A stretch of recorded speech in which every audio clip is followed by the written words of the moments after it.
అదేవిధంగా నేను అధికారులకు ఆదేశాలు ఇస్తున్నా. మనకు బల్కంపేట్ నేచర్ క్యూర్ హాస్పిటల్ ఉన్నది అధ్యక్ష. రోసయ్య గారి ఇంటికి కాస్త దూరంలో ఉంటుంది నేచర్ క్యూర్.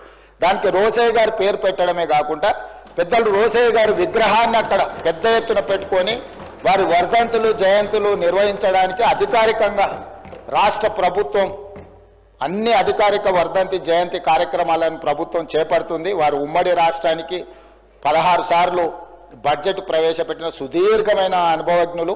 ముఖ్యమంత్రిగా గవర్నర్గా ఎనలేని సేవలు అందించారు. వారు ఒక సందర్భంలో మాట్లాడుతూ నేను పూర్తిగా హైదరాబాద్కు వచ్చిన చీరాలలో నాకేమీ లేదు, నేను మొత్తం హైదరాబాద్ వాసిని, నేను హైదరాబాద్లోనే ఉంటున్నాను పెద్దలు రోసయ్య గారు చెప్పారు. అట్లా మా అందరికి ఇక్కడ ఉన్న సభ్యులకి ఇంక్లూడింగ్ మా పెద్దలు దామోదర రాజనరసింహ గారికి ఇక్కడ ఉన్న మిత్రులకి ఎవ్వరికి కూడా భిన్నాభిప్రాయాలు లేవు.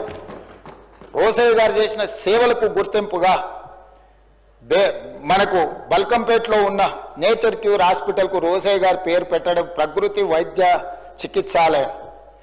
వారి వల్ల ఇక్కడ ఆర్థికంగా ఆరోగ్యపరంగా ఎవరు వెళ్ళినా కూడా పెద్దలు రోసయ్య గారిని స్మరించుకునే విధంగా వాటికి పేరు పెట్టడమే కాదు, రోసయ్య గారి విగ్రహాన్ని కూడా అక్కడ పెట్టి ఒక మంచి అభివృద్ధి కార్యక్రమాలు చేపడదాం. నేను ఇక్కడి నుంచి అధికారులకు ఆదేశాలు ఇస్తున్నా.